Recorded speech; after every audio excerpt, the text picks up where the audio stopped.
We're live. Yes, we're back. We're back again live on Let's Think Podcast. I'm your host, Sheikh 7 Islam, L, and I rise giving all thanks and perfect praises unto Allah, highest honors to his holy prophet, honors to all, and I mean all participate in the comprehensive program of uplifting fallen humanity. I give honors to my leadership, Brother L. Portisel, my Grand Sheikhs, Sister M. Portisel. I give honors to all members of the Moorish Science Temple of America, all of the sheiks and officials in the Moorish Science Temple of America, all the members of the Moorish Science Temple of America. And again, I give honors to all participate in the great comprehensive program of uplifting humanity in whatever way that you're doing it. Today we're back again with our brother, Khalil Ali-Allah, the God. It's always a pleasure to have you on, brother. Oh, peace be to you, God. Yes, sir. Peace be to you and all of the gods. Yes, sir. In all of our many forms of life, you know? Yes, sir. Yes, sir. And today we have the dialogue that me and you, we dialogued about having this dialogue quite a few times, you know. Yes, sir. Unveiling the name of Fard, you know, the Savior, as he is affectionately known in the Nation of Islam, affectionately known as Allah in person. And I give honors to the Nation of Islam and its participation in the great comprehensive program of uplifting fallen humanity. Fard. Now this is I'm I was once a young 5%er, you know, in the Nation of Gods and Earths. And there Don't were worry, many, you still are a 5%. A 5% ain't an organization. Right. That's why I made sure I followed it with the Nation of Gods and Earths. And Yes, I sir. still consider myself a part of the Nation of Gods and Earth because I don't see any separation in either. But Right. Yes, sir. I am a Moorish American Muslim, a member of the Moorish Science Temple of America. So I just wanted to make that clear. But back to the name Fard. When we speak about the name Fard, there's been so many dialogues on the name Fard. But brother, I must say that you are one of the most, I would say, in-depth, brother, as it pertains to the subject that I've dialogued with. And I'm pretty sure there's other brothers and sisters in the Nation of Islam and other brothers and sisters that are studied. They could definitely have an extensive dialogue on the topic too. But we have you here today. This name, is it just a name? Because we have Master Fraud, then we have, you know, him known as W.F. Muhammad, and we have a couple others. But let's deal with this name Fard. Teach us about the name Fard and why was that name chosen? Was that his name? Was he given that name? Do you have that information? Talk to us about it. First, I give greetings to peace to the gods. Islam Allah and Salam Allah to the gods, right? Allah Islam. Understanding who is Master Fard Muhammad, right? And to me, he's beyond semioticon. I would consider Master Fard Muhammad to be most enigmatic figure that I've ran across ever, right? What I would say is this, that amongst the people, we always have many messengers, prophets, masters who comes amongst us.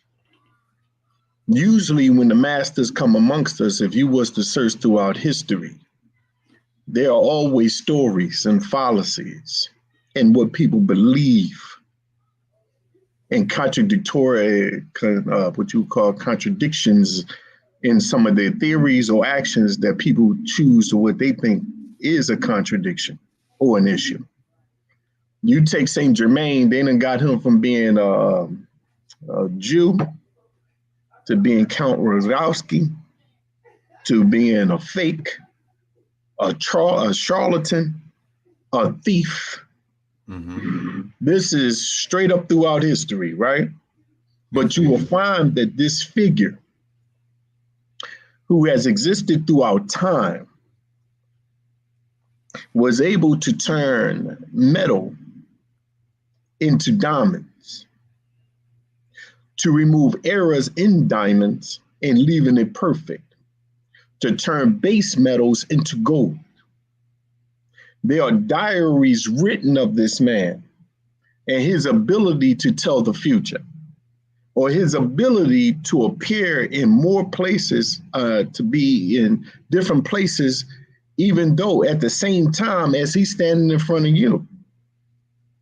He had the ability to speak many languages and write them and foretell the future, use herbs to cure and purify, and most of all, to be considered a deathless man.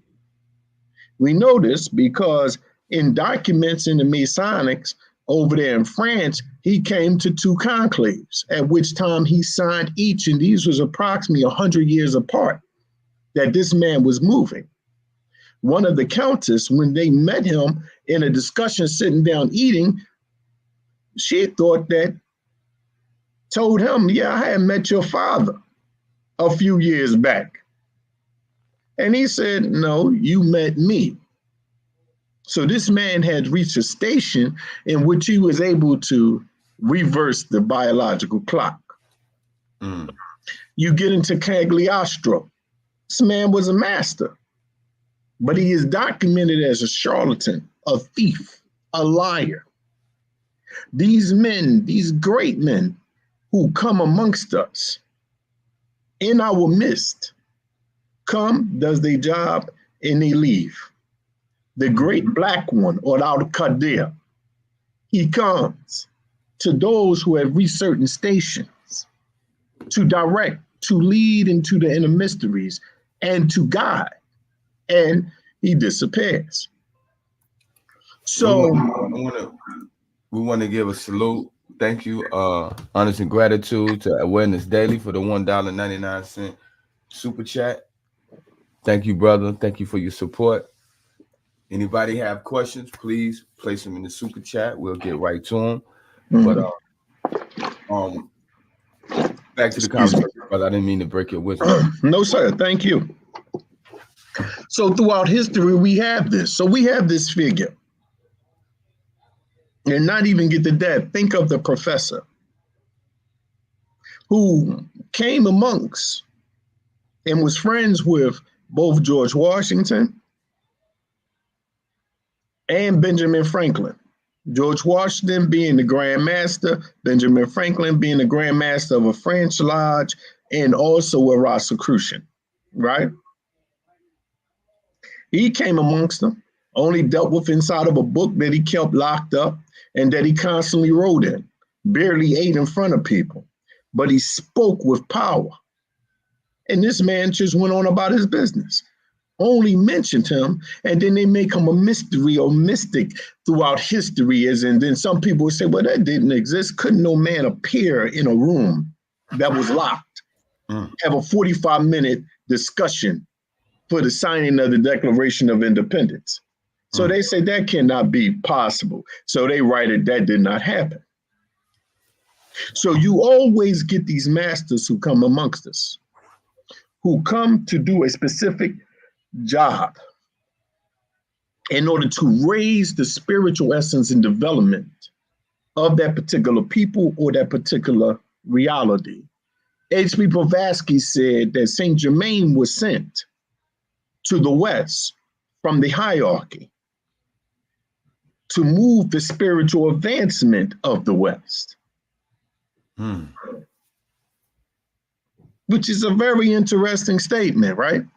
And I lead that up to say, so you have a man who is coming back and forth to this country for 20 years.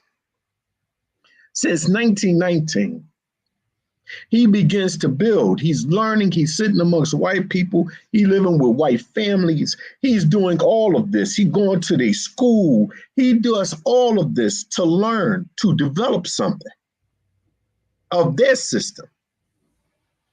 And then he appears and he begins to teach. Where you get to July 4th, 1930, when he makes himself known. And he begins to teach with inside of our communities a particular system for which was designed to lead us into a curriculum of study that would not only lead us back to our actual history, our actual culture, our actual God, and into the sciences of life, whether it's of the universe, botany, and all of the sciences that it entails, but then be able to take you into the spiritual journey for which will bring you into Allah's presence.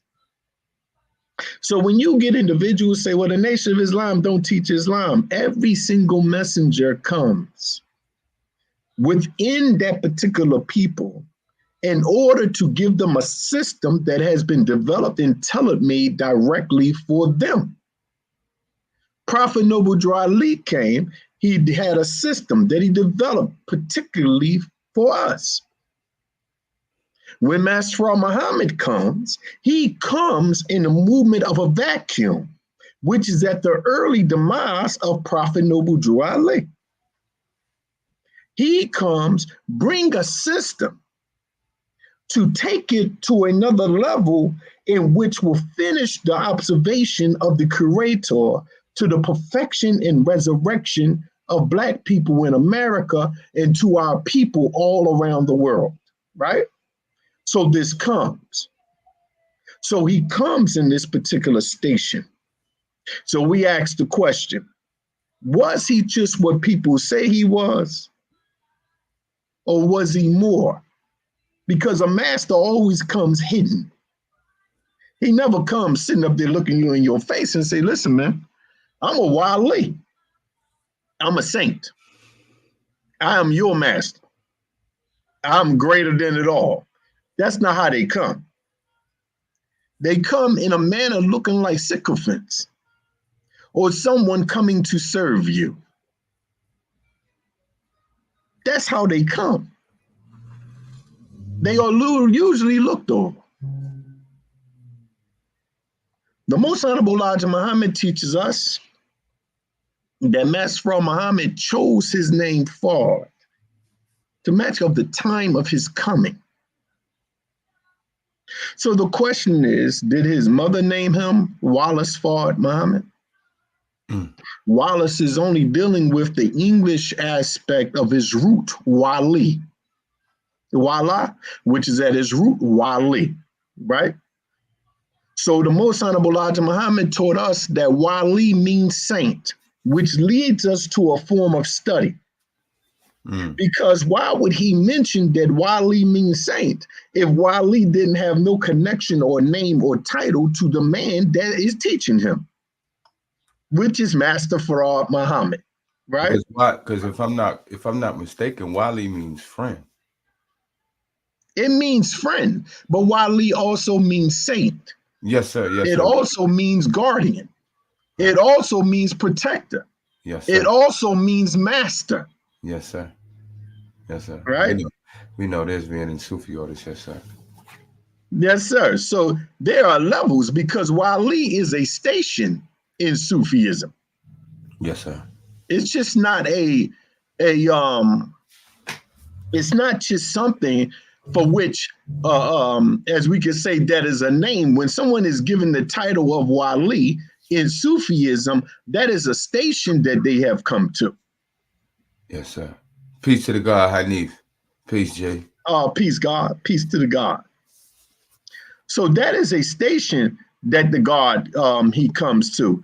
Let me make a thought on that, right? Because I told you I had erased my thing, and then I had to I had to write as many notes as I possibly could, right? So, pardon me, God. Yes, sir. And brother, Awareness Daily just gave us another $1.99 super sticker, and he said systems, thinking, theory, and design. So he says systems, thinking, theory, and design. Is this in compatible with what you demonstrate? Absolutely. Yes, sir. Yes, sir.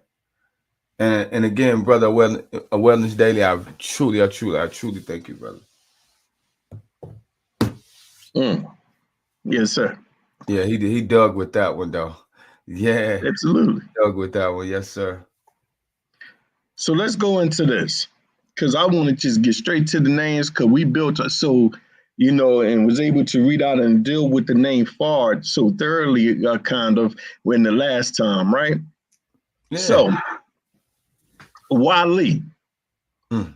it is the 55th attribute of Allah. The name, as you mentioned, means friend, governor, ruler. But look at this. Ruler, the one who is the sole planner and governor of all things. Of all things. He is fully supportive, helpful, and a master of all. He manages and disposes of things at his will based on his judgment. Inside of Physicians of the Heart, excellent book that I say everybody should get in regards to the 99 attributes of Allah, he states one more time. It's called Physicians of the Heart. Physicians of the Heart.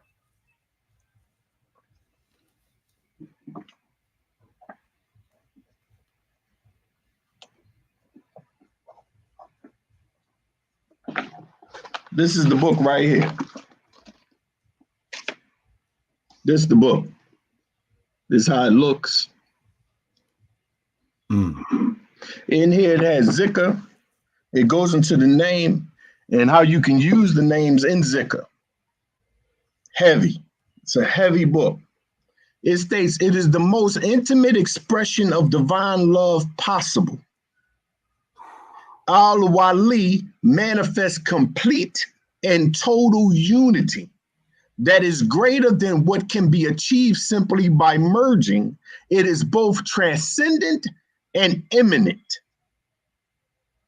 So when we are looking at terminologies as Wali, because when we look at Wali, we say, well, Wali means saint. Wali does mean saint, right? But when we look at the terminology saint, what are we making reference to? What does it mean to be a saint? It means that somebody had reached such a state of development that they have reached oneness with the divine. Right? So we are dealing with the stage of development for which one who becomes a wali, what they had to go through in order to reach such a state of being. Now there are stages that they go through. One of the stages are the mazub, right? Mazub. This is a station or a state of which one is in communion with the divine, or as we would state, one who has partaken of and become a receptacle of the supreme wisdom, right? So Wali is a wasil, if you understand what that means, right? I'll explain to you what a wasil is. Because I told you I had to pull these things together. I had missed so much of my stuff, right? I was looking in here for that because yesterday I was down for the count. So wasil literally meaning one who has reached the final point in a journey, or who has met with the one or the thing that one intends to reach. In Sufi terminology, it denotes one who, having been saved from all the veils of corporality and carnality, one after the other, and who has covered all the distances that originate from themselves, has reached the final point of their journey, where they feel and experience the company of God Almighty, who is the nearest of all to everyone and everything. So when we are looking at a wali, we are looking at a wali because the wali has went through the stages and the steps of development. They are no longer a suluk. They are no longer a traveler. They have reached the destination, which is communion with the divine. That is a wali. So we have to start questioning, why did he come? Who gave him the term or name wali? And when he gave that name to his messenger, what was he trying to convey unto him? Which, in peace, this would definitely coincide with what you're about to demonstrate. And this question is asked by Awareness Daily. And what is the purpose of mystifying systems? Yes, sir. Okay. I will say this. I don't think systems are mystified to those who crack the veil. And sometimes things become mystified in order to protect them from the uninitiated or the unworthy. And that sometimes is important. Let me express, if you go through your psychosis or you go into your psychological mind, do you reach the pinnacle of your level of development, psychologically wise, or do you go through stages of development, piercing the veil of each layer as you go deeper and deeper into the psychology of yourself? You have to go through stages of development through the psychology of self in order to engage the true reality of yourself, or the innate and the quintessential essence of yourself. We have to go through the false identity of ourselves. We have to go to the reason of why we think the way we think. Where did we get the thought from? What was the purpose of the thought? Where did the thought arise from? Then we have to go back under that particular statement just to find the purpose of the thought. We have to go back into traumas. None of this reaches its highest level unless you go through stages of development. What we consider to be mysticism is only mysticism from those who don't understand the regular the language of science. Because if I take away certain words, it just means people don't understand the language.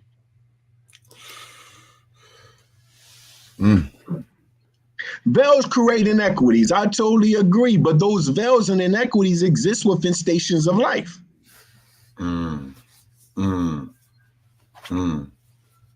That's how life is.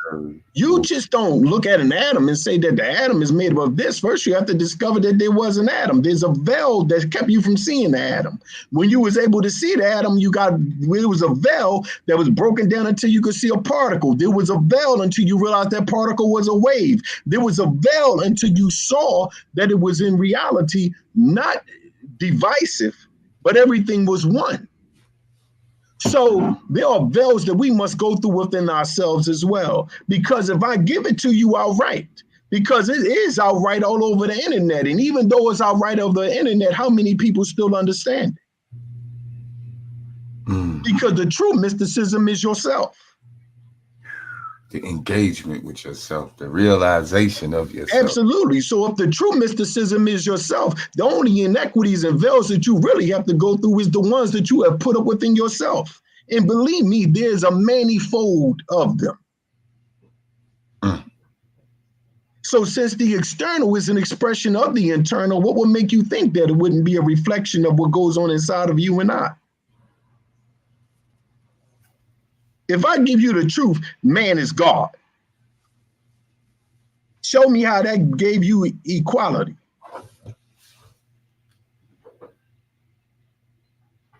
Show me how did that remove a veil. Islam. You see what I'm saying? It don't remove a veil if I tell you that you're God.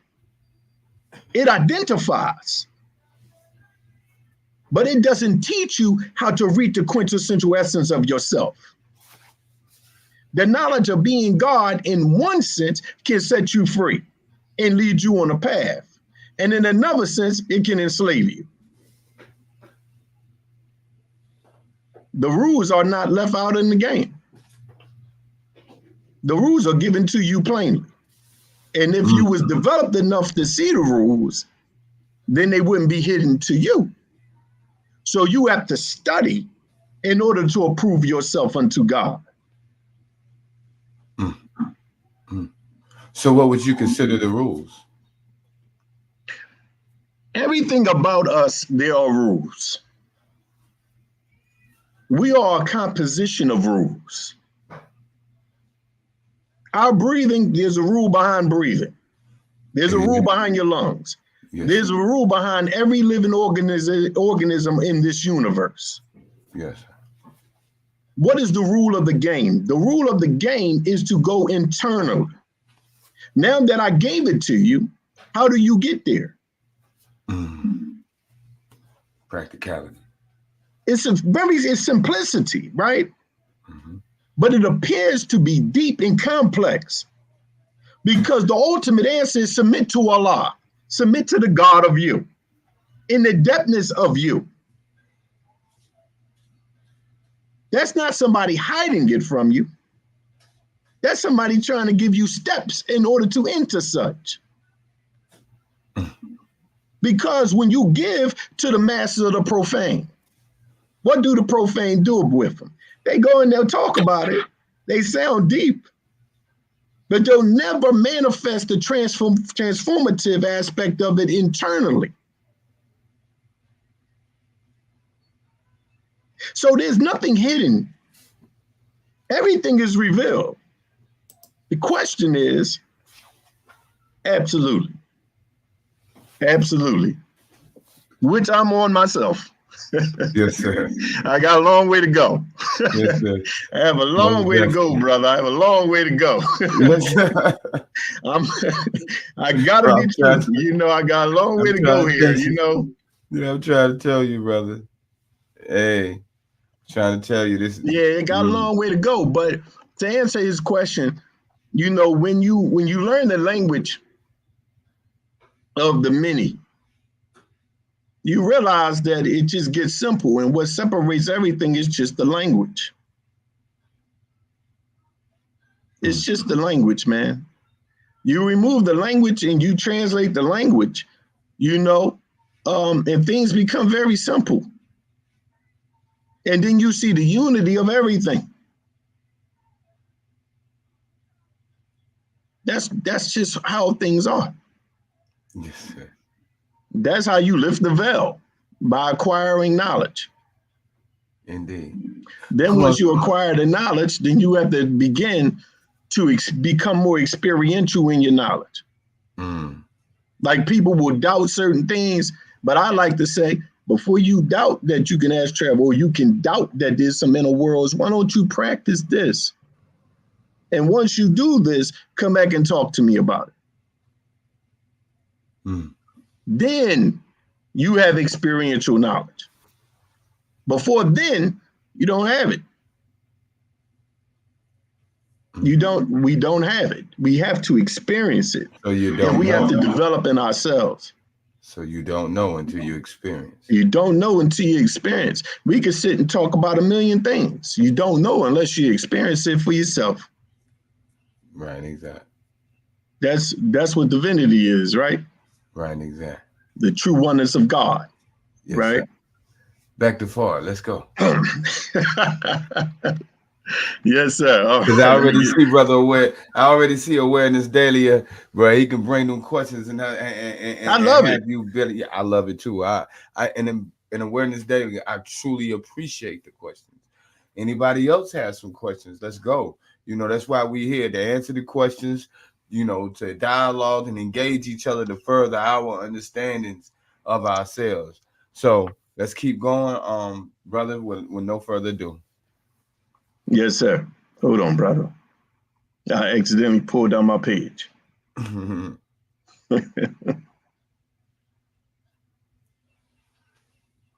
So, a wali is ascertained once he grows through the station of the mutaki, right? Mutaki is usually translated as somebody being very pious, or very pious, fear of God. But the most best definition that I could give to it is God consciousness. So they travel from out of the stage of a suluk or a traveling man who's in search of. Once they cross over that, through the station of Mutaki, if I'm pronunciating it right, I'm not an Arabic scholar in that. That's where God consciousness comes into being. And this is during the station of Wali is ascertained. Right? Yes. Okay. We'll continue forward. The Most Honorable Elijah Muhammad, in defining the name Fard, said that Fard, it is said by commentators, is a name and means independent and a name that is absolutely made binding and conclusive. We are compelled to submit to, but nevertheless, it is not one of the 99 names or attributes. Yet this is an independent name outside of these 100. What and why you should choose such names? He is a God that is not associated with any other God. He's a God that others before him have absolutely no association with him. Your God is one God. No associates has he. Your Lord is one Lord, meaning that he is not one that is associated with the 12 major and 24 elders. They are all must bow down to him. This is by the Most Honorable Elijah Muhammad. Right? Now look at this.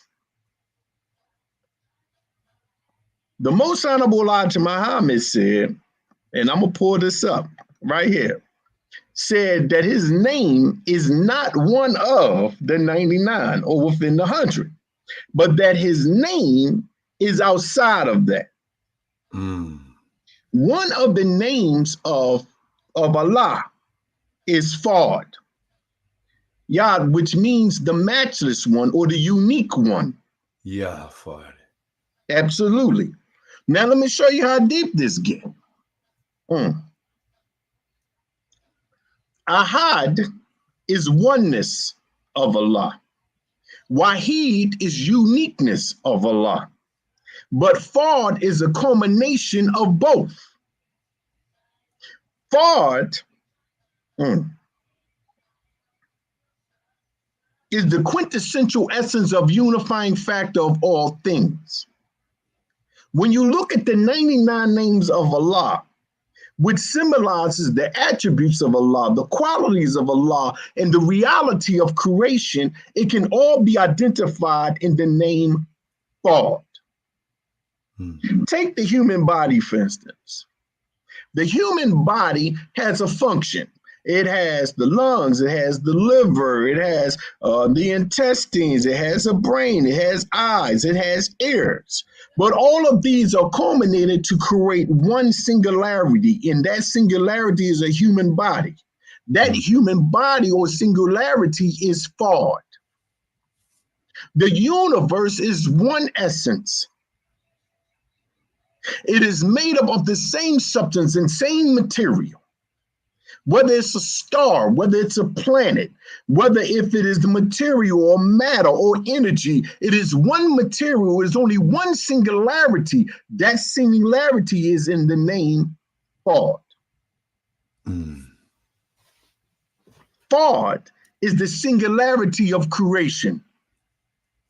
It is the oneness of all things in its culmination of its being. It begins with Fard, a point. It ends with Fard, a point. That is the secret of the name Fard. Right? Now look, inside of this is called the language of the future, Sufi terminology, Fard or Mufrad. Within the Sufi hierarchy, there is the man called Fard or Mufrad, the solitary. He stands equal to the pole, but without a specific function, such as that possessed by the pole. He is the one who knows that he undergoes constant fluctuation of knowledge in each breath. He is outside the supervision of the Qatib. He is compared to the encaptured angels. What is the encaptured angels? The encaptured angels are those who are lost in the love of Allah, contemplation of Allah. They are equal rank, from what he states, with the first intellect. The first intellect is Muhammad, which is how Ibn Arabi breaks down that first intellect, right? For which brings all things into existence. So when we're looking at the name Fard, we have to really think, why did he choose such a name? Why did he choose a name Wali? Why did he choose a name Fard? Which such have deep implications in to the station that he carries, to the station of what he is and who he is. So we have a man who takes on the name Fard, whose name is one of the names of Allah, but outside of the 99 or 100. That this man is equal to the Qutb, but outside of the jurisdiction of the Qutb. We have to really think of this.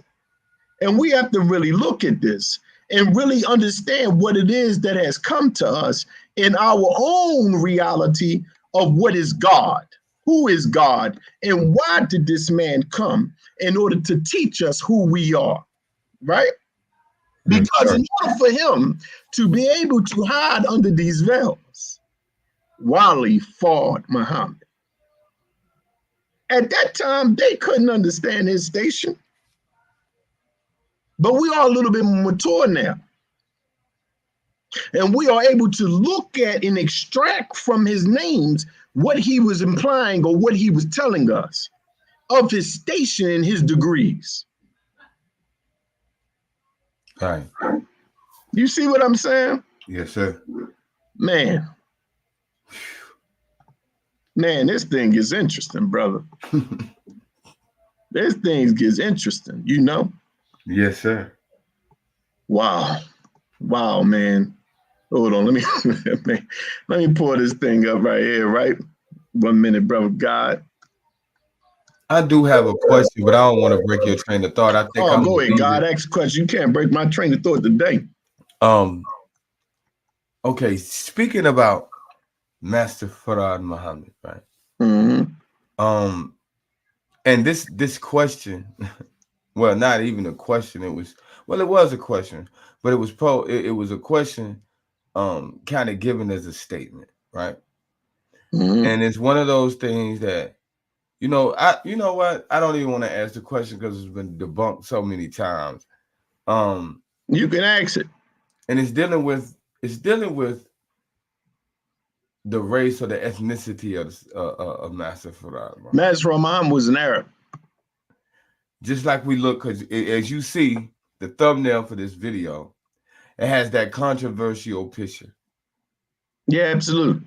You know, with Master Fard Muhammad, as well as the great god of the first secretary, Uganda Ali. Yes, sir. And it also has, the federal agents or the government. No, they were Detroit detectives. Detroit detectives. Okay. Right. Pardon me. Detroit detectives that were questioning him during that particular time. So, right. I just wanted you to speak to that briefly before we go any further, because I know that if the person who did post that on the advertisement for the show, they may come in and we could have already dealt with that situation. And because, I initially put them pictures up and a lot of people was against it.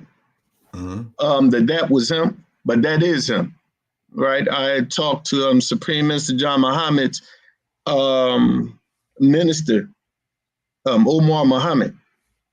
And he stated that while he was in Washington, D.C., Supreme Minister John Muhammad, the messenger's brother, had contacted him and had expressed to him, listen, go to what's that place over there, the Library of Congress, and see if you can get any more information on the Savior, which shows you he didn't teach them a lot about him, right? And the Most Honorable Elijah Muhammad even made that statement. He would tell the devils more about who he was than what he told them themselves, right? Right. But Yeah, so he brought back that picture and he said Supreme Minister John Muhammad said, that's him. Mm. So that was definitely him that was in that picture, right? Now, when you can see it in color, you will find out that the Savior had a little bit more hue. And his hair was coarse, that he combed to the back. As you can see, his hair was a little bit more coarse. For those who was around the Savior, they stated he had a very serious accent, like a real heavy accent. Mm. So he was definitely a foreigner. And when the detectives, and this is people who was actually taught amongst the Savior, made reference to his heavy accent. And also when you get into him being arrested by the Detroit police, they classified him as being an Arab. Mm. And they talked about his accent of being like an Arabian fakir, right? Mm. So you have people that was around him that described that accent from like those particular parts in those regions. And also him being arrested and that being qualified by the Detroit police as well, right? Mm-hmm. But because the picture that we have of the Savior, you know, with the Holy Quran, right? That was a painting.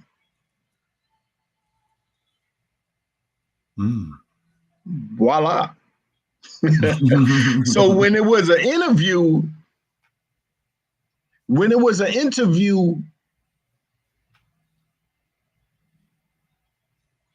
oh, there we go. I had to figure it out in my brain what I was about to say about it.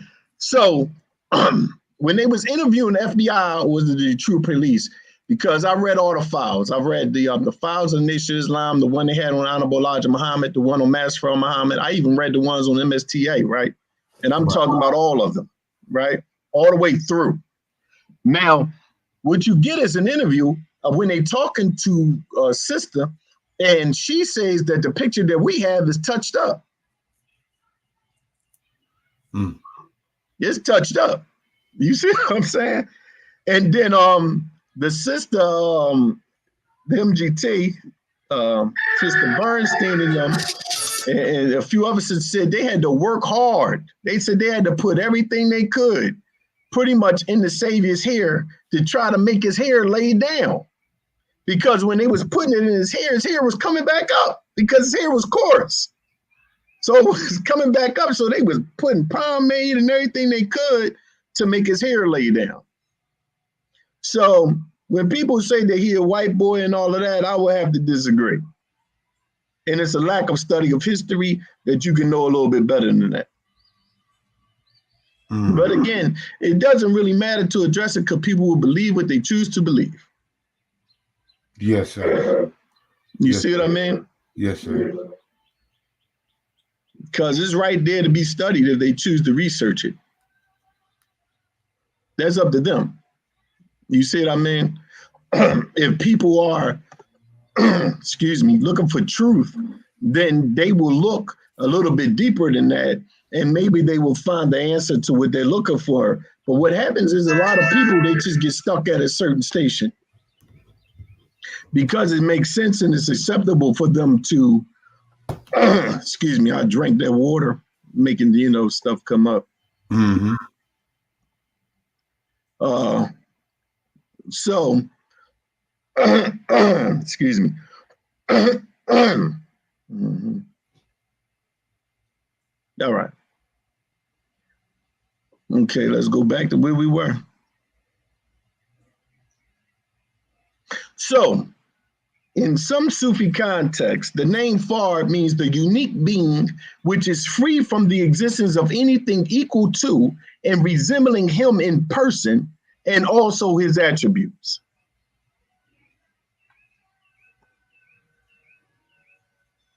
You looking at this man took this name.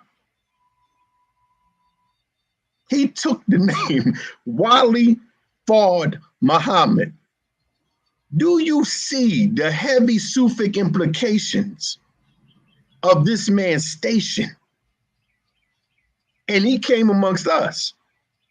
And the people still doubted, as they do all of the masters that came before him, They come amongst us, they do their service, and they leave. He stayed 3.4 years, raised the messenger, and bounced. Came to do a service and left. So that means he came back and forth amongst us for 20 years, 19 years, to create a system that would lead us into the study of ourselves, the reality of God, the study of the universe, science, physics, botany, and all of the sciences that exist, only to teach a man and raise a messenger, give the system, and leave. So to set us on an evolutionary course that would lead us into the presence of Allah. Neil You see Bay, what I'm saying? What'd you say, God? I told the brother Neil Bay, peace. Oh, peace to the God. 1 minute, God. I'm just grabbing this thing real fast.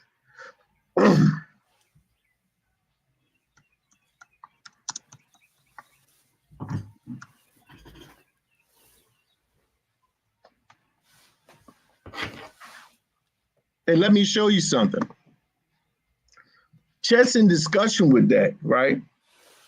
And I write this because it's important that we come to a deeper understanding to who the man was by understanding the titles that he took. The titles that he took are the stations of his spiritual development and who he was in our midst, right? Now look at him.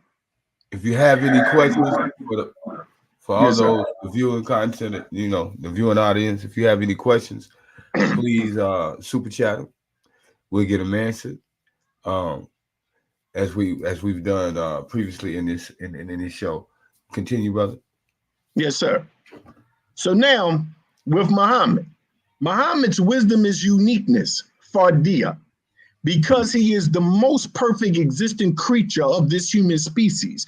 For this reason, the command began with him and was sealed with him. He was a prophet while Adam was between water and clay, and his elemental structure is the seal of the prophets. So we are dealing with the stages of life, because Nabi Muhammad, as I wrote, Nabi Muhammad, through his attainment of perfection, reached the station of Isan al-Kamil, acts as the bridge between heaven and earth, which symbolizes the equilibration of the forces within the self and the total death of the ego. The ego symbolized by the mundane or earth, the earth being not just the elements of the body, but their attributes in the psyche and thus characteristics. Therefore, within the perfected ones, heaven and earth has been conjoined and has entered the presence of Allah and thus received communication, no longer from the mundane or carnal, but from the department of supreme wisdom. So we are looking at stages of development of what a station of a master is and who the master is.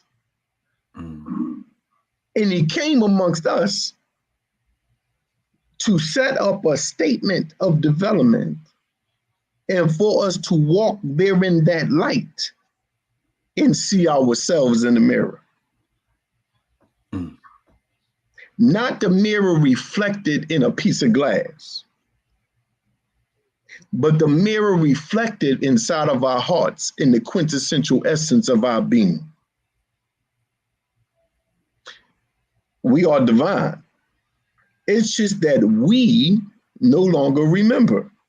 As the messenger states, we them rusty locks in the spiritual part of our brains. We are lost.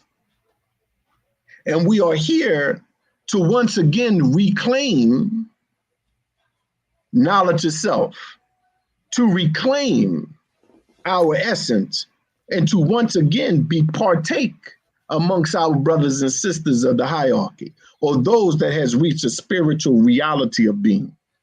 To reclaim the birthright. Absolutely. As you would say, fallen humanity, right? Yes, sir. Resurrect the dead, as you would say. Yes, sir. Absolutely, brother God. Yes, sir. Absolutely. And I'm going to show you how deep this is, right? When the master comes, he could have named those of the heads imams, but he didn't. And the He minister. named them ministers. Mm-hmm. Wazuru, Mm-hmm. plural, or wazir. Mm-hmm. Let me read something to you about that.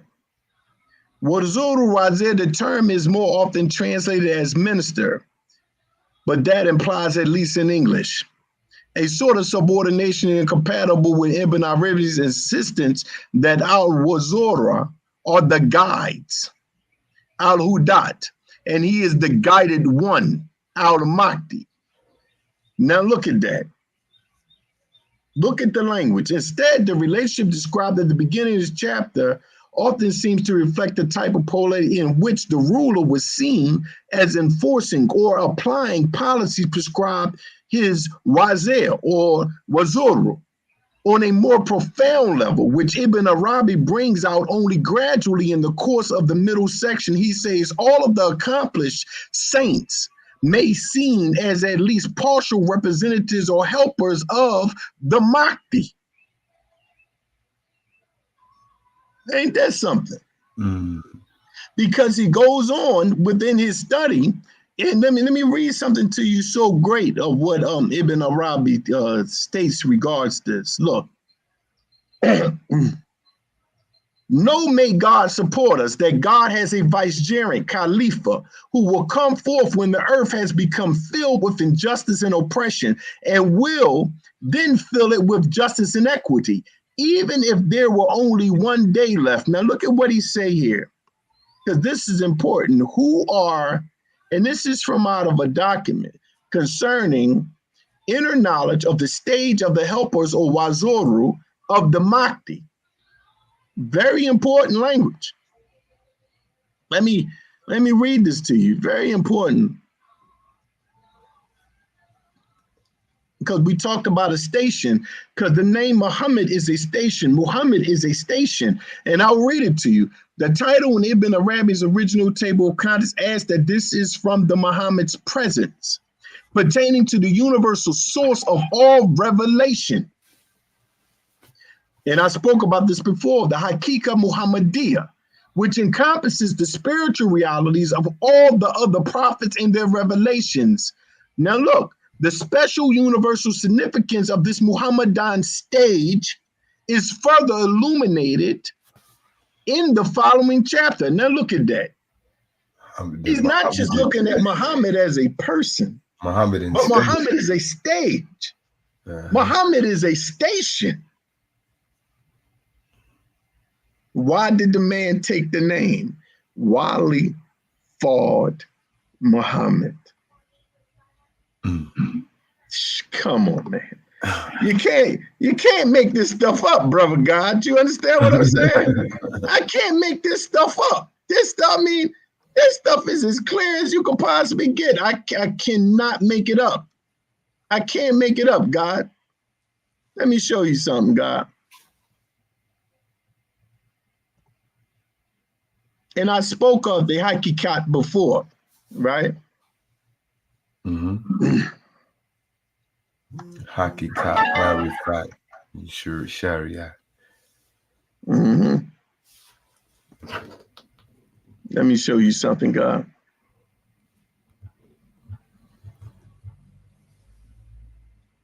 Oh, man. Because, see, that becomes the station of the perfected man. Because Prophet Muhammad symbolizes the first intellect as taught by Ibn Arabi. So these are the stages of oneness or uniqueness. That's why Fard is Muhammad and Muhammad is Fard. You see? So he given us stages and stations that he has developed to and where he is now. That's the secret of his name. Exactly. But too Too many people are caught up on irrelevancy because you're never going to find out the ultimate truth of who he was in his social life or in his personal life. But he gave you everything of who he is in his name. That's the secret to that, right? Now look at this.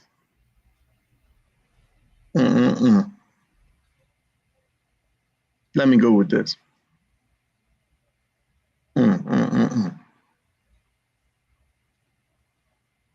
Here we go. He will manifest religion as it really is in itself. The religion by which the messenger of God would judge and rule if he were there. He will eliminate the different schools of religious law so that only the pure religion remains, and his enemies will be those who follow blindly the ulama. You know who that is, the scholars of the Islamic world. Right? Let's continue though.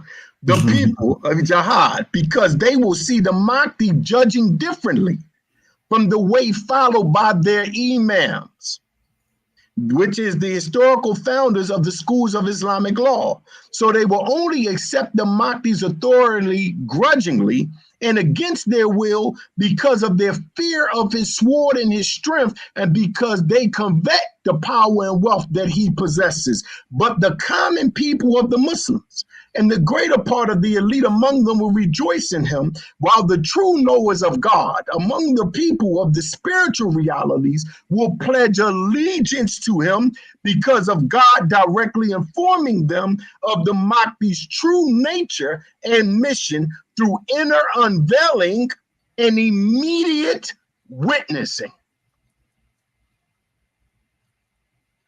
So it's not a shock that the rest of the Islamic world looks at what the Mahdi brought us as hypocrisy. Because what we have is a new Islam. It challenges the old. Are you aware that the followers of the Mahdi are not Arabs? This is documented. Let me read it.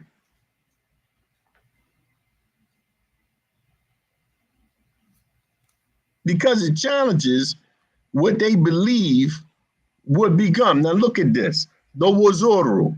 God would appoint as his ministers a group of spiritual men whom he has kept hidden for him in the secret recesses of his unseen.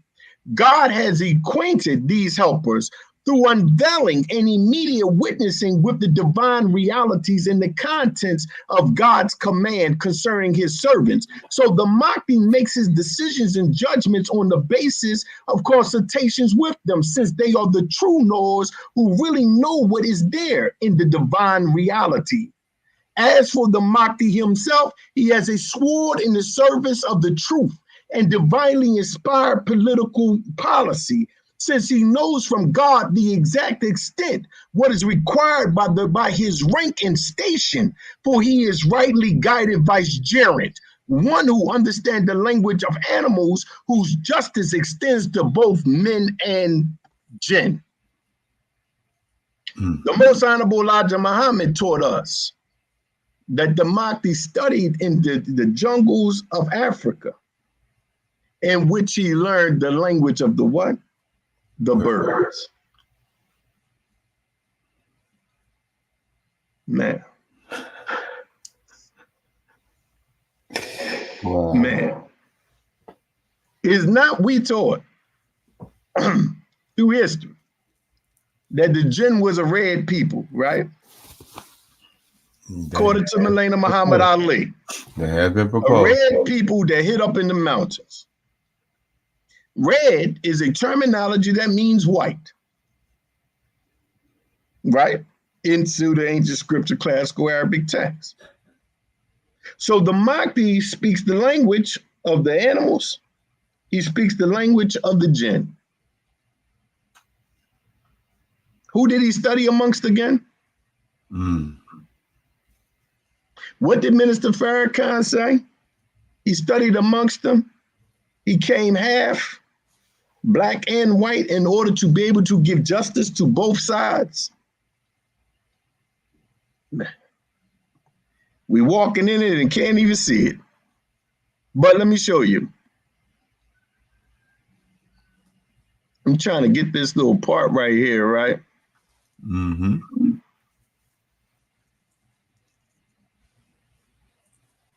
Right here. Is this it? Here it is, right here. Among the secrets of the knowledge of the Mahdi's helpers, whom God has appointed as ministers for him, is his saying, the victorious support of the men of faith is obligatory for us, for they follow the footsteps of those men among the companions of the prophet who sincerely fulfill what they had pledged to God. These helpers are from the non-Arab peoples. Mm-hmm. Mm-hmm. Exactly.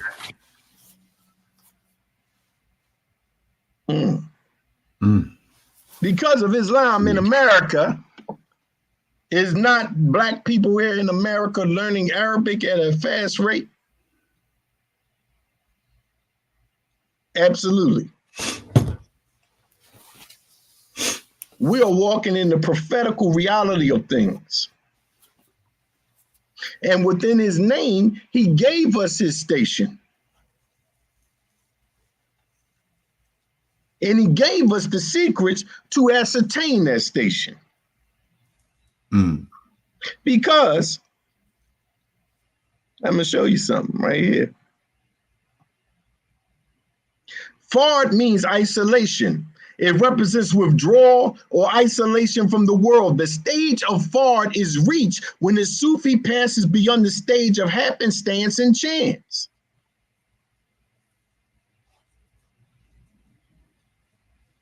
So you're going beyond those stages. So that means that the secret is to withdraw.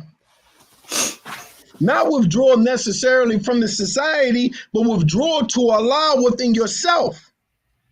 We use the processes of Salat. We use the processes of Zikr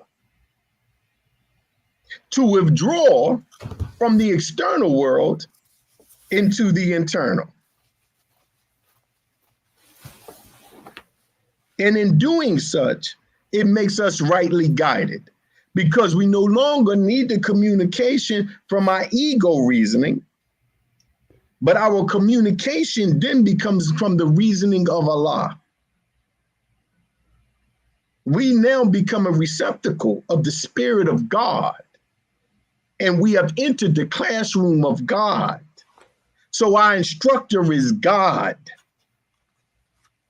If the instructor is God, then what we learn is instruction from the Department of Supreme Wisdom.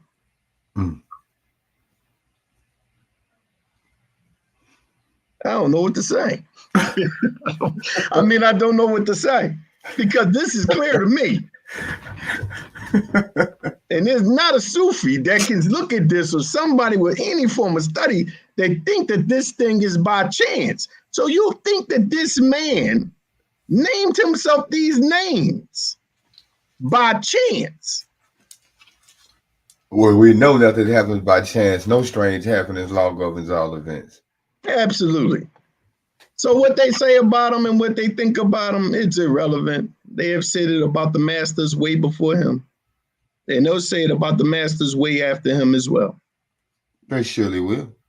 Yes, they will. They surely will. We should be more important of taking what he has left, delving into it, and extracting from it the supreme wisdom in order to develop ourselves into the masters that he came here to make us to be.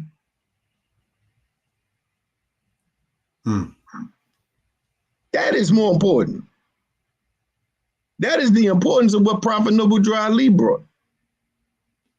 Actual fact. There's nothing else important. Because it says in our Holy Quran, or the More Science Temple of America says, the knowledge of thyself and he who created thee, what better is there to know? 1000%. But the question is, are they truly studying and looking at what they have? Because that's a master amongst us. They just don't know it. You dig what I'm saying, God? Indeed, God. I understand 100%. I think this time I went straight to the point. Yes, sir, you did. Yes, sir, you did. However, for the listening audience, this is what I'm willing to do today. Since we started early, the brother did get straight to the point. Super chat your questions. Super chat your questions. Super sticker, however you feel is you want to do it. And in a few minutes, if the brother wants to stay on, maybe I'll drop the link for those who super chat, and we can pull you on, and you can ask your question and have a short dialogue with the brother, and hopefully we can get others in as well. Islam. So we'll give it a few seconds. Also, you can also join the channel. Join the channel because we do, as I've been speaking about in prior shows, we do have certain things coming up that will be exclusive for members, content, as well as opportunities to obtain and win certain things. So join our family. Join the Let's Think podcast family. Support us and helping us upgrade this situation so we can bring you more exclusive content and more, high dialogue, high conversational dialogue. So we got going on here.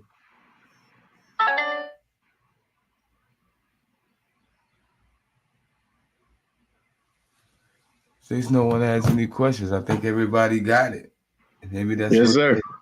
And that's great. When we have an audience that has no questions, that means, hey, we have a hard audience that truly paid attention. Yes, sir. Let me see what I have going on here.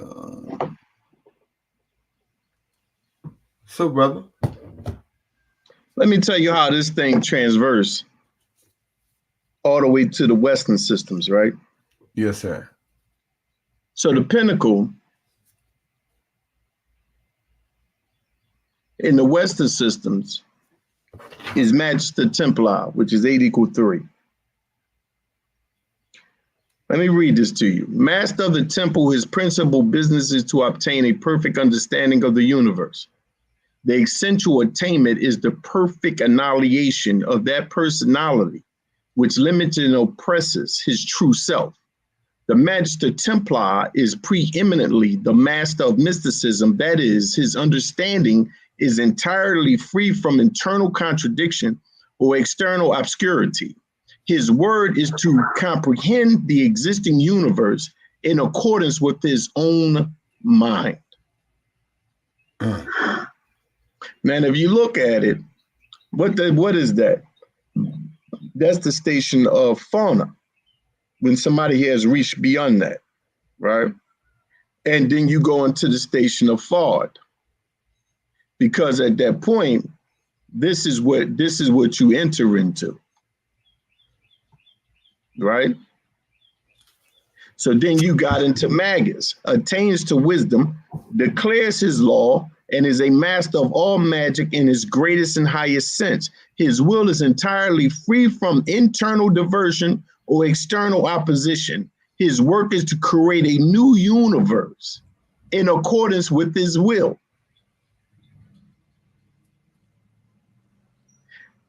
Beyond the comprehension of the lower degrees, an epistemus is free from limitations and necessity and lives in perfect balance with nature, essentially the highest mode of attainment. So if you was to look at it from the Western position, you are talking about the stages of Wali, Fard, and Muhammad. It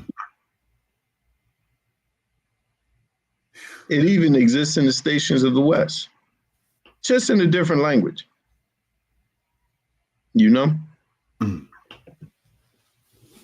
Nah, you didn't think I was gonna get straight to the point today, did you? Yes, sir. Yeah, brother. I know you were. I I could wanted pick to up get on. straight to the point today. Yes, sir. Yes, sir. You definitely did that, brother, man. We definitely did that. Brother, man. Could you give me a? Could you tell me how to spell? Do you have a Cash App? I do, brother. $, Khalil Ali. Okay. I think I got it. Khalil Ali. It's not, but it's not necessary, God. You're trying to build up, God. Well, listen, man. I'm about the support. We all should support each Mm. other in whatever way that we can. So they go to brothers. Cash App. If you have found it in your heart, find it within yourself to donate to the brother, most definitely do that. Because guess what? If we all support each other, we're gonna build. It's gonna build Hey, us. let me tell you something, man. It is a blessing from my position to share anything. Yes, sir. Most definitely. Because I wouldn't be able to know many things if somebody didn't share something with me over my time. Yes, sir. Yes, sir. Yes, sir. Yeah, I love it. It doesn't matter to me. I love it as well, brother. I love it as well. But okay. What I will do is uh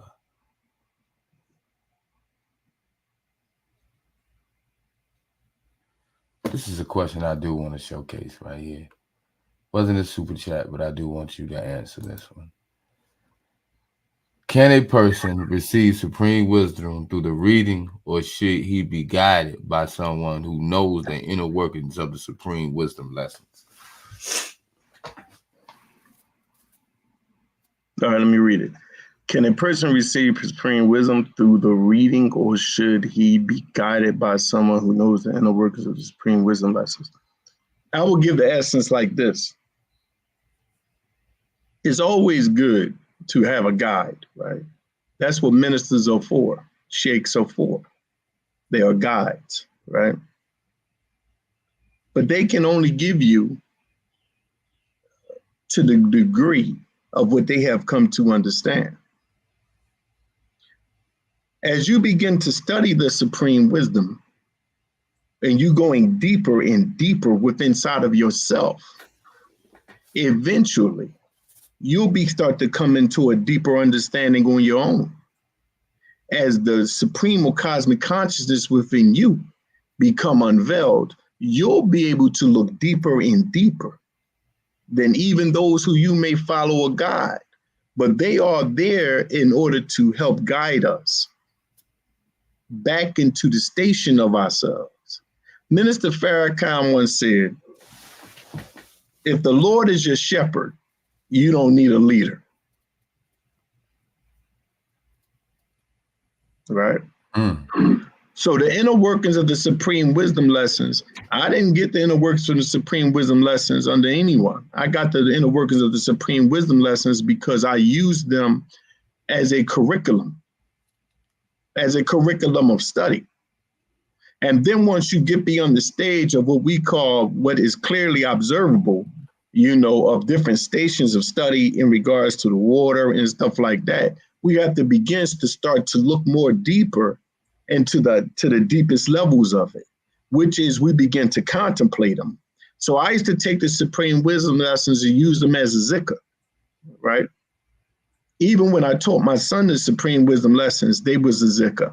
Who is the original man? The original man, Asiatic black man, maker, owner, cream of the planet Earth, God of the universe. As you begin to go deeper and deeper, your mind begin to open up for the meaning. And what you begin to learn is that the purer that you become and the more observant of the mind of you that you become, the supreme wisdom lessons take on a whole different form and a whole different meaning. Because you start to realize if Allah is in the person of Master Muhammad and he's questioning his messenger, if you see Master Muhammad as the supreme Allah, now he takes on a perception as being the supreme or cosmic consciousness within inside of you. And now you become the messenger. inside of yourself, right? 1 minute. Okay. You become the messenger inside of yourself, right? And once you become the messenger inside of yourself, now you are in communion with the divine, because you are in communion. The lessons are an external feature to act as a guide. But once you get in them, you realize it is Allah questioning you. So it always starts with a guide until you find the guide in yourself. And that guide within yourself is Allah. That's how I see it.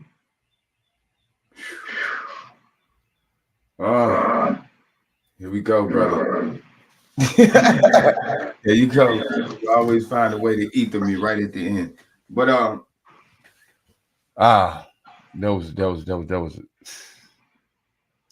all right. I mean, that's how I see it, right? Yes. It's the same thing. I think that is necessary, but it's always good if you can find somebody to actually understand them in this form, right? And can pierce the veil of the lessons or the supreme wisdom doctrine. Then that helps you along on the path of it, of course, where you don't have to take certain long steps and roads, but then you could take from where they stopped at and then you could take it further, because them questions and answers are to you. You the one in the classroom of God. It's you. It might seem like it's someone else, but it's you. That's why they tell you that you're enrolled, student enrollment. Yes, sir. Yes, sir. Well, brother, I see your phone blowing up. I most definitely have a couple of things I definitely need to get into. I appreciate the listening audience. If correct, press And 1. everybody Press who 0. tuned in. The current time is 1:43 p.m. Inshallah, we definitely gonna have the brother back for another part of the Supreme Wisdom Show. His intentions is to bring different portions of Supreme Wisdom teachings to the forefront and expound in depthly on those particular degrees. That was heavy, though. Just to say, that was a very good question. Yeah, that was a very good question. But if you look on the path of a Salik, the mortar, he always has a sheikh. You look like the travelers, whether it's of the Hindu system, Buddhist systems, they have a guru. So they are to help us in our development. Yes, sir. You know? What else I was going to say? Everyone, please hit the like button, like right now. Please take a moment, hit the like button. Please hit the like button for me. That truly means a lot. Hit the like button. Can we get some likes? Can we get some likes? Hit the like button, because what that does is it assists us in the algorithm. It places us in the algorithm so we continue to get the information out, get the message about the podcast out, and extend the truth. So hit the like button. Please hit the like button for me. I appreciate you greatly. Subscribe if you're not subscribed. Please subscribe. If you're not subscribed, please hit the subscribe button. Assist us in reaching our goal, our short-term goal of 1,000 views. That would be beautiful. We appreciate each and every one of you who assist and who participate. Let me tell you something. Like, even with that, right? Brother, the brother God, Sharif Ainul Bay, right? Yes. He had asked me about the writing of the letter, right? Yes, sir. Now, at the time of the question, you know what I mean? I had actually responded to the God in regards to to what the God had asked me. And it was just based upon, of that particular, why do we write that? Why do we write in and write that letter? And that was a good question on that level, right? Because when we write that letter and we have to write it as correctly as we can, I responded. I said, the God had, the God is sharp as hell. You can't get around it. I have responded. I said there are a few reasons why we write that letter, which those who don't know, that's the Savior's letter that we write to the Department of Supreme Wisdom, the laborers of the Department of Supreme Wisdom. That is in Master Muhammad's handwriting. So it says there are a few reasons, but I will first point out the obvious. Declaration of Shahada, this discipline, patience, resilience, penmanship, and registration.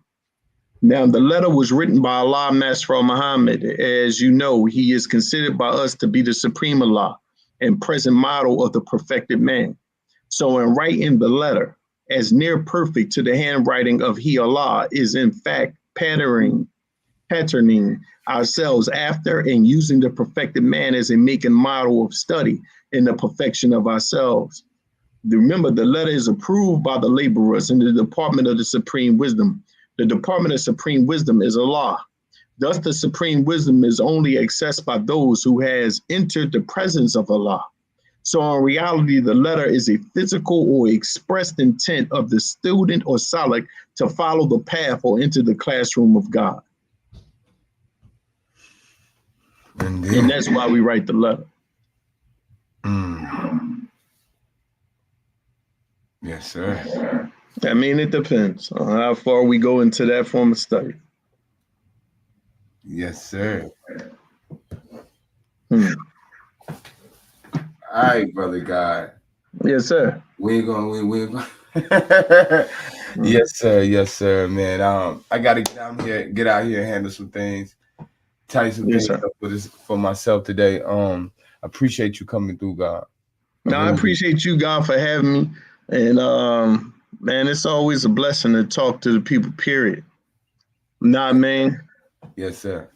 They say that Allah is the people. So when you're amongst the people, you're always in the presence of Allah. Praise be to Allah. Praise be to Allah. Praise be to Allah. Yeah.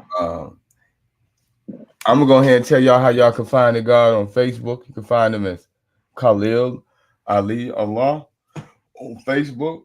I forgot his name on Instagram. Man, I don't even know my name on Instagram, right? Because I can't get in it. But yeah, it's Khalil Ali-Allah, and that leads directly to me, right? Yes, it's a beautiful thing just to build with the God. Yes, I'm appreciative and I'm thankful to Allah. Yes, sir. In the person Master Muhammad, his messenger. Yes, and hate you. You're doing a great job, God. Brother, I'm doing a great job, God. I appreciate it, God. I'm just striving to bring one thing that I'm striving to bring, brother, is to show that there is a unified front amongst, the Asiatics in North America whom are uplifting Father humanity and raising the dead, etc., which in essence is the same exact thing. We're out here, we're boots on the ground, feet on the ground, hands on with this situation, and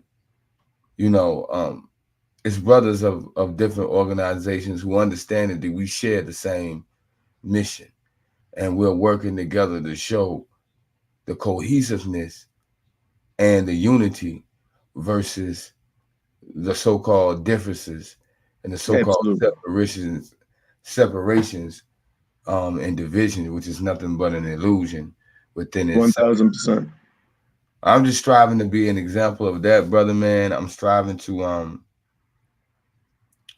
just give my contribution to the uplifting of fallen humanity in whatever way that I can. This is just one of them. And well, that's what our purpose is. Yes, sir. Yes, you sir. see what I mean? That's That's truly what our purpose is. That's Yes, what the purpose of the prophets and the messengers are for. yes, sir. Yes, sir. That's what the purpose is. Gang banging each other shows that we don't understand the purpose. Right. And it's really an ego thing. It most definitely is. You know what I mean? It's based upon the ego. It A most messenger said that we must unify. Period. That is the only way of our survival. People look at a chapter of the Quran, and they get stuck on one surah. Then they'll look at the surah and they'll get trapped on one ayat of the surah. Now imagine if you start with Al-Fatiha and you just get stuck on Al-Fatiha, you go no farther. You cannot see the uniqueness of the next surah and the continuation of the common thought of the first surah as it leads you into the luminous light. So we get stuck on identities, personalities, and characteristics, right? But each of them are surahs in the Quran. What they gave us is ayahs of their surah. But if we just get stuck and can only see that one surah, then we can't see the rest. And then we cannot develop to the end goal of what the next chapters are leading us to become or leading us to be. That's why the messenger said that I'm laying the foundation for the building of a universal knowledge. That is the key. What they have given us is the foundation of the building of a universal knowledge. It is to become universal. And the only way it becomes universal, if we begin to strip the veils that separate us, and we begin to acknowledge and accept the unification of it all by understanding there's only one Quran. Marcus Mosiah Gari was a surah. His life was the ayahs. Prophet Noble Drew Ali is a surah. His life are ayahs. The Most Honorable Elijah Muhammad is a surah. His life is ayahs. This is what they give us. It's up to us to realize that we are a surah in the Quran of our individual selves, and our life is the ayahs that fill up those surahs. So it's important that we understand what we are writing, because this will be read for generations to come. Now, either we lead into illumination or we lead into the division that only leaves us in darkness. That depends on them.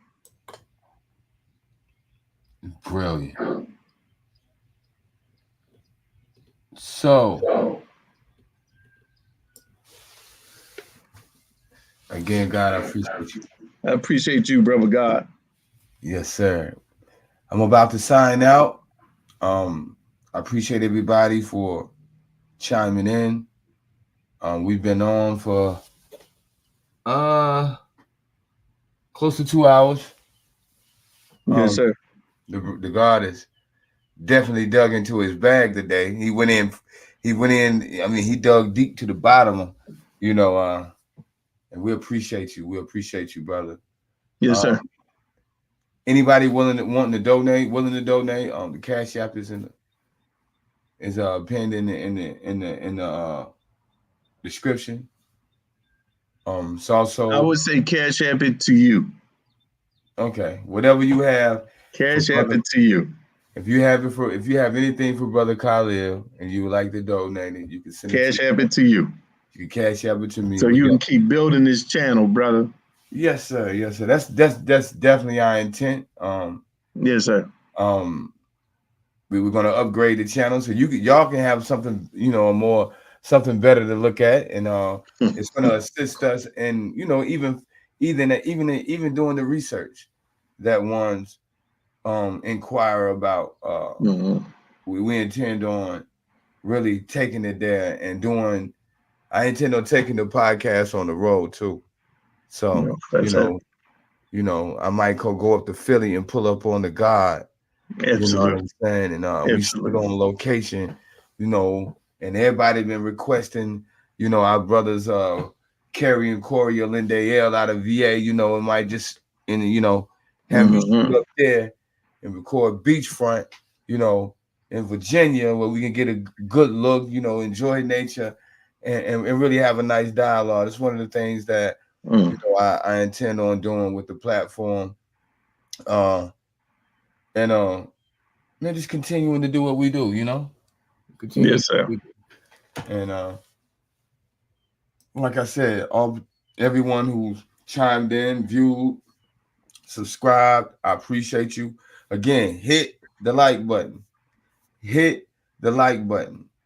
And tomorrow I think we got brother Sharif Anya Bay coming back in That's a beautiful thing.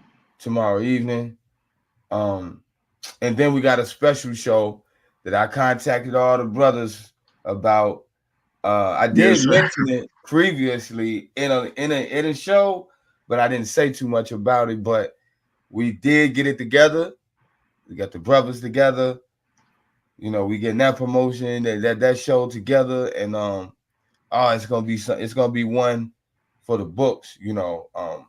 And I just go ahead and give you a drop on it just to give you a hint.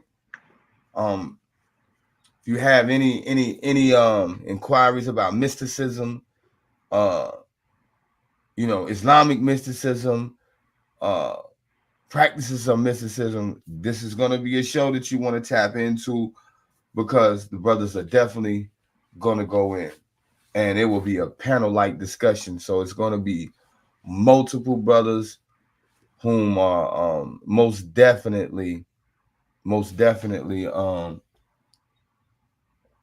qualified to have these dialogues, and it is going to be my pleasure to bring it to you. So if you want to donate, there's the Cash App. You place it on the screen. Awareness Daily. I truly appreciate you today for your support with the super sticker, super chats. Really appreciate that. And anybody else? Where's Ivan Riviera? He was on the last show. He needed the PowerPoint the Sharif gave. He did send a donation for the PowerPoint. If you can, brother Ivan, I'm finna put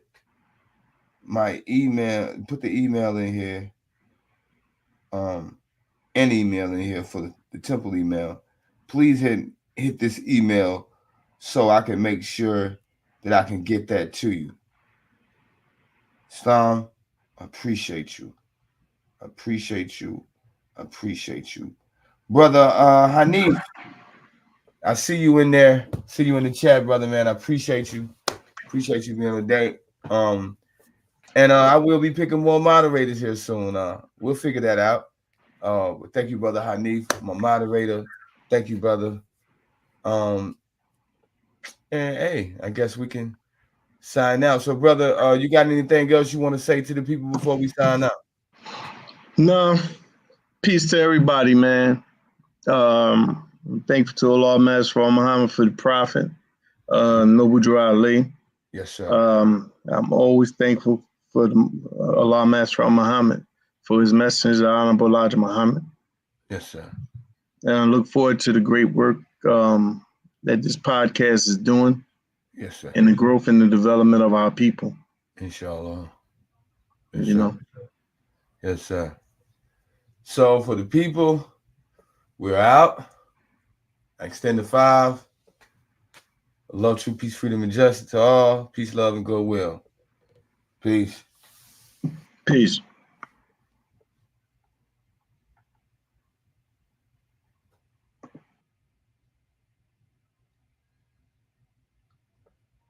Yeah.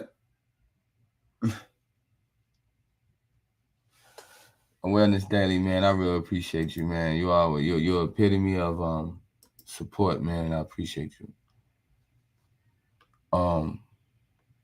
Anybody, for those who may not have had their questions demonstrated, super chat them because they'll come up and I can see them. They'll pop up themselves, and the super chat is not much, it's not much. It's just all going in support of the platform. So I appreciate y'all. And leave me some comments in here who y'all want to see. Come back later on, comment on the videos. Tell me some people that you may want to see. I may be able to make that happen for y'all. But how y'all feeling today? All right? Peace to the God, Simon Bay. Peace. Gnosis is key. I apologize for missing that question, but we'll get to you. I promise. All right? Islam. Peace, love, and goodwill to the family, to the world. Peace.